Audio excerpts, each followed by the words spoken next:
बेतहाशा तरक्की कर ली है। लेकिन हम एक और जहां दूसरे ग्रहों पर दुनिया बसाने की बात कर रहे हैं, वहीं हमारी पृथ्वी पर ही ऐसी बहुत सी जगह मौजूद हैं जहां इंसान सरवाइव नहीं कर सकता और ना ही मानव जाति के इतिहास में इन जगहों को कभी बसाया जा सका है। ऐसी सुदूर और दुर्गम जगहों की लिस्ट में सबसे ऊपर किसी का नाम आता है तो वो है अंटार्कटिका। पृथ्वी पर मौजूद 7 महाद्वीप में से सबसे छोटा, लेकिन इलाका इतना बड़ा कि भारत, चीन, पाकिस्तान और बांग्लादेश के कुल एरिया को भी मिला लिया जाए तो भी अंटार्कटिका जितना इलाका नहीं बनता। दोस्तों, 99% बर्फ से ढके इस महाद्वीप पर वैसे तो कोई नहीं रहता, लेकिन बर्फ की मोटी मोटी तहों के बीच ब्रह्मांड और जीवन की शुरुआत के ऐसे कई राज दफन हैं जो साइंटिस्ट, रिसर्चर्स और एक्सप्लोरर्स को इस सुदूर और बेहद ठंडी जगह की तरफ खींच लाते हैं। अब सवाल ये उठता है कि आखिर इस सेक्रेटेड कॉन्टिनेंट पर जाते कैसे हैं? क्या इसके लिए कोई स्पेशल परमिट लगता है? वहां पहुंचने के बाद साइंटिस्ट अपनी रोजमर्रा की जरूरतें कैसे पूरी करते हैं और कैसे इस जानलेवा सर्दी में कंडक्ट करते हैं अपने एक्सपेरिमेंट्स? जानेंगे इन सभी सवालों का जवाब मिलकर आज की इस वीडियो में। नमस्कार और द मिस्टिका लैंड पर आप सभी का एक बार फिर से स्वागत है।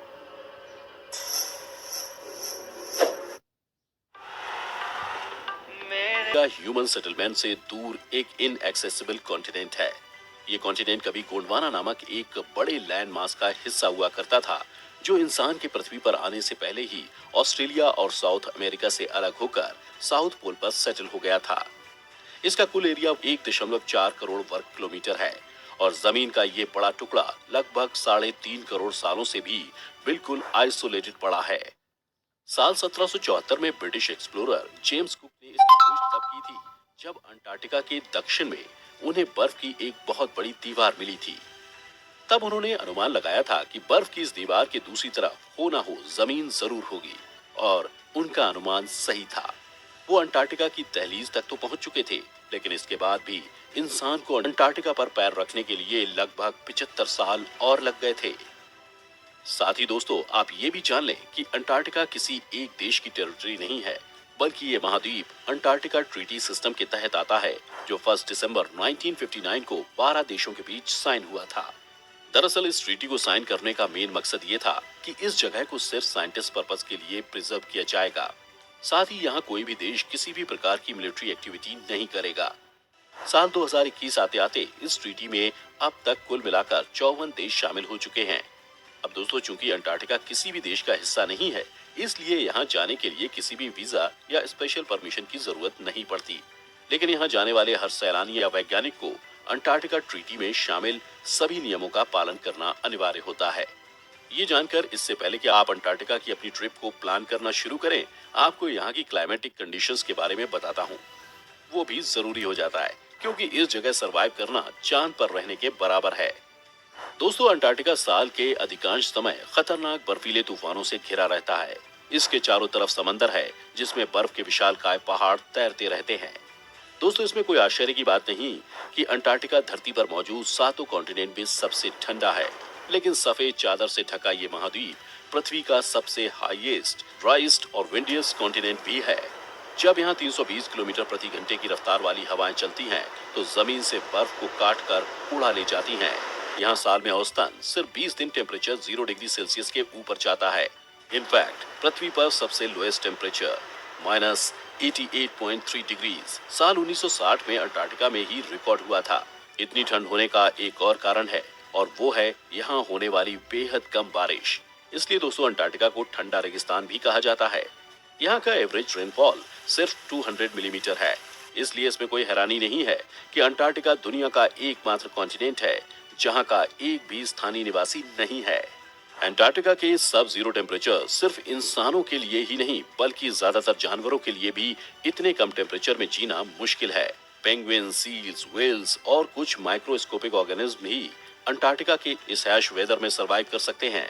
फिर भी हर साल गर्मियों के महीनों में कई रिसर्चर्स और टूरिस्ट इस सुदूर जगह को विजिट करने के लिए आते हैं। एक अनुमान के मुताबिक अंटार्कटिका में गर्मियों के सीजन में 5000 से भी ज्यादा साइंटिस्ट और रिसर्चर्स रहते हैं। और अगर सैलानियों की बात करें तो यहाँ गर्मियों में हर साल लगभग 45,000 टूरिस्ट कुदरत के इस अविश्वसनीय नजारों को देखने के लिए आते हैं।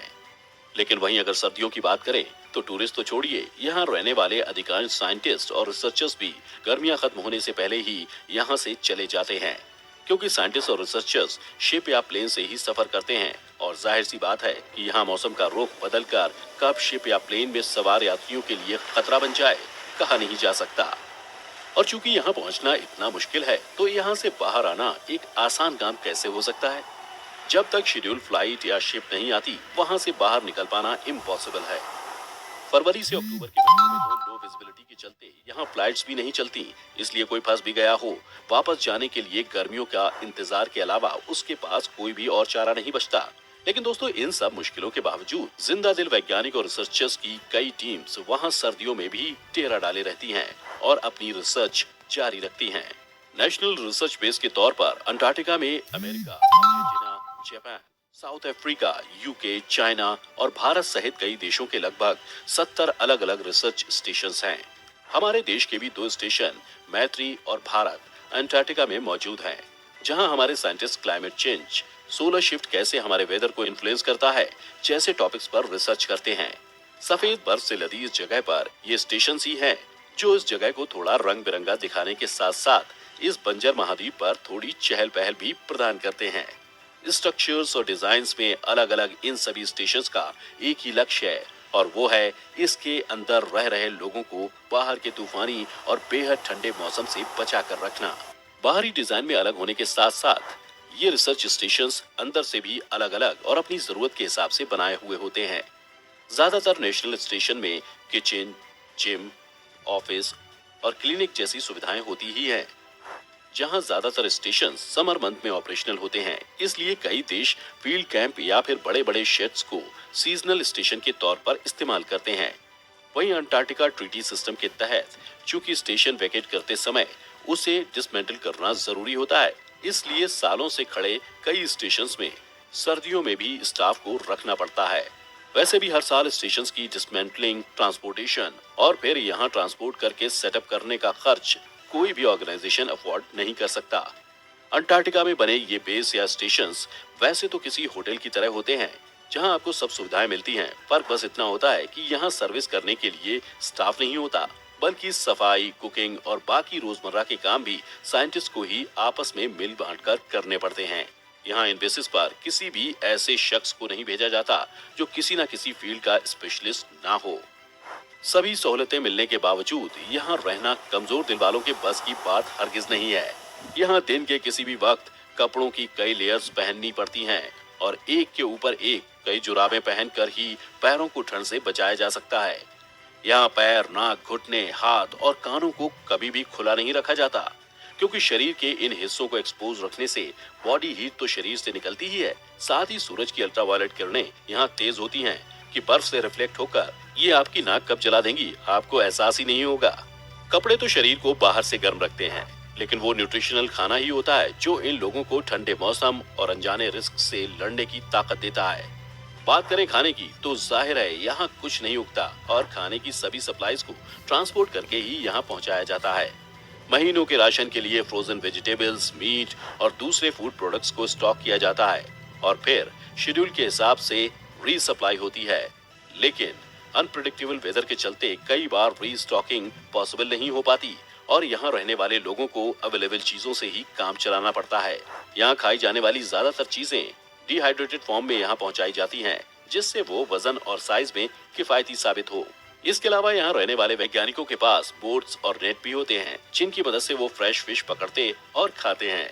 पीने के लिए फ्रेश वाटर का स्रोत ढूंढना यहाँ बेमानी है, इसलिए बर्फ को पैराफिन स्टोव पर पिघलाकर ही पानी का बंदोबस्त किया जाता है, चाहे वो पीने के लिए चाहिए हो या फिर नहाने के लिए।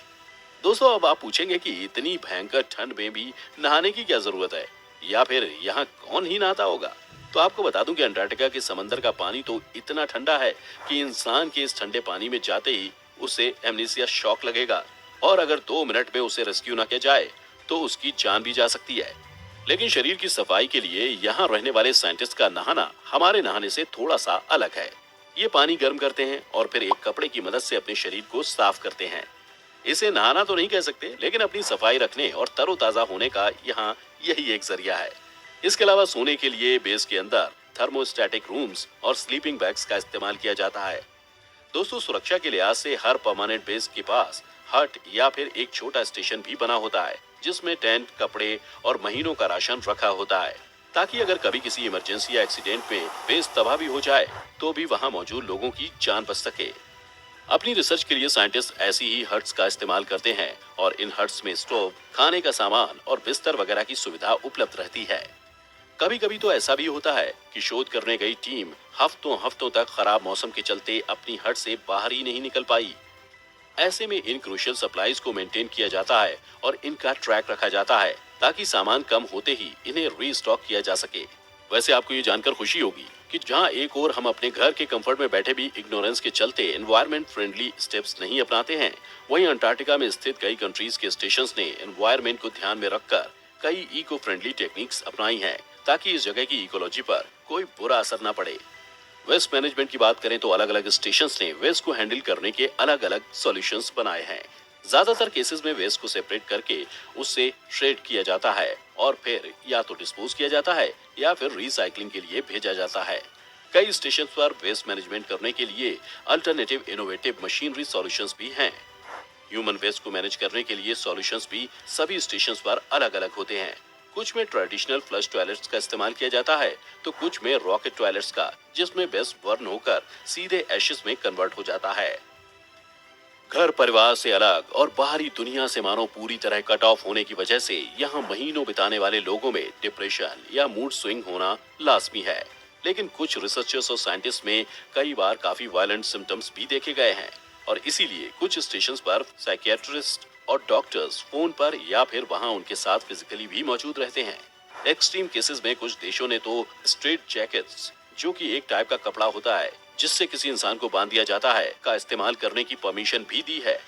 लेकिन ये सब देखकर मन में कई सवाल उठते हैं।